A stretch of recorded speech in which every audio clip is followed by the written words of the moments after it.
We all knew this day was coming. We hoped it wasn't coming this soon.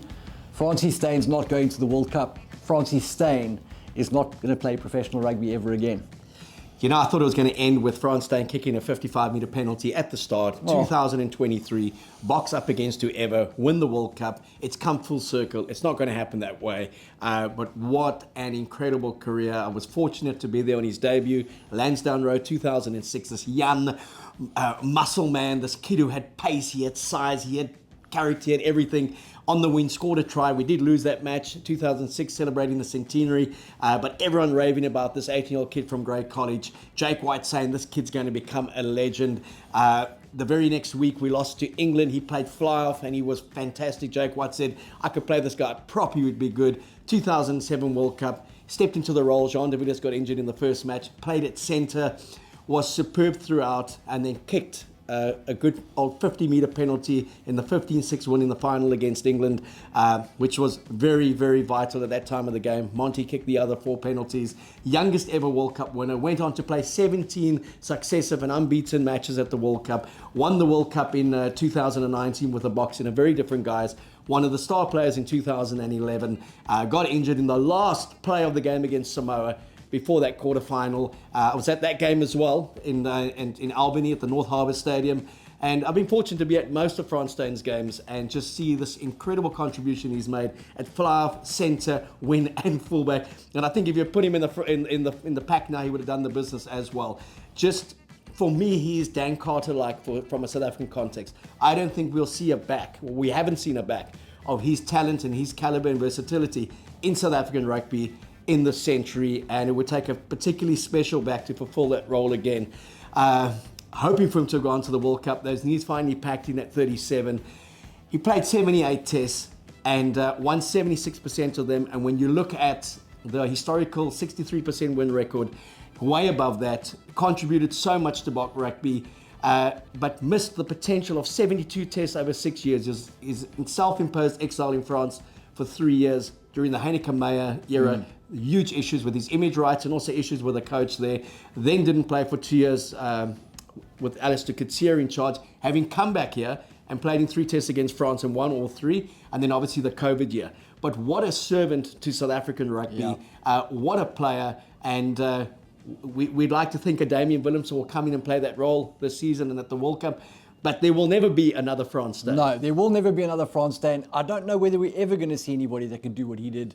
And in terms of the longevity that he had and the success he had across both hemispheres, all levels of rugby, just a phenomenal talent. And I think we'll miss him greatly at the World Cup, if nothing else, his experience. Well, I mean, if I look at Frans Steyn, and people have always asked me what's favourite memories, obviously that first try that he scored at Lansdowne Road.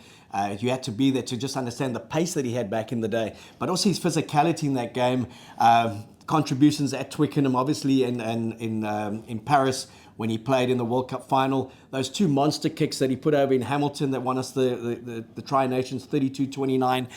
The 2 drop goals here against the Wallabies. Yeah. I mean, there's just so many moments in terms of attacking flair, be it from kicking long distance penalties, drop goals, but people never quite gave him his due for the incredible defence he was and how physical a player he was. Massive. And that's what made him such a good centre. And he went to France and played 57 matches for Racing, 92 matches for Montpellier in that 6-year period. And he played primarily at 10, 12 or 13. And that, to me, was always going to be where he was going to finish his career. Early part of his career, wing fullback. I never quite thought he was the fly-off, but 12, 13, absolutely outstanding. And you know, the irony is he started on the wing, ended at fly-off and played most of his tests in the midfield or at fullback, but ended on a winning note in South Africa and was hugely influential in us winning the test match against the All Blacks last year and on the Gold Coast of Brisbane, and then also the match against Wales. Made such an impact off the bench, and just the role he played from 2019 to now shows his humility, shows his willingness to give back to the Bok jersey. And there's a wonderful story that Anley Murray tells when he first got picked for the Boks in 2006. He was at the Sharks, he was an academy player, he'd just come through, and I think back in the day they earned 3,000 Rand a month, 36,000 Rand for the year, so no implications in terms of putting tax returns in. And he came back from the tour, he never got paid, phoned and said he hasn't got paid, and she said she'll check. Did he fill out an IRP5 form? He couldn't remember. She said, you haven't done that. That's why you have to. He said, but why? He's never done it before. He only earns 3,000 Rand a month. And she said, complete the form and you'll get paid this afternoon. He phoned her back and he said, I just want to know how much it is. She gave him the amount and he said to her in Afrikaans, Tannie, kan ek maar sit? Can I just sit down? Because the amount was so big. And she always said to me, that day she said to him, that's so beautiful. I hope you maintain your humility. And the one consistent throughout Frans Steyn's career is he played it hard. He played it with a kind of confident arrogance that you have to survive. But the humility that was always there off the field, he was one of the boys. He was a people's favorite. That image of him playing a Currie Cup match at the DHL Stadium, downing a beer with the crowd afterwards, that's Frans Steyn. And I mean, the interview you guys did with him on SA Rugby saying the day he's no longer angry on the field is the day he'll give up. But as he said in his own statement, it's not the way he wanted to go out, but wow, what a career to celebrate. What a phenomenal player. And a big shout out from myself, who had the privilege of writing about every one of Frans Steyn's 78 test matches, following him closely in South Africa with the Sharks and with the Cheetahs, and then obviously watching him as a schoolboy play for Grey, and then his career in France. I mean, what a celebrated career, and he threw in 21 matches in Japan. Yeah, and Frans Steyn made his debut in 2006, but as the story goes, Jake spotted him way early and said, this boy's going to the World Cup. Yeah, 2004, he's playing for Grey College. The story is that Jake took the box down to watch a Grey College game. It was pre their first test series opener against Ireland in Bloemfontein.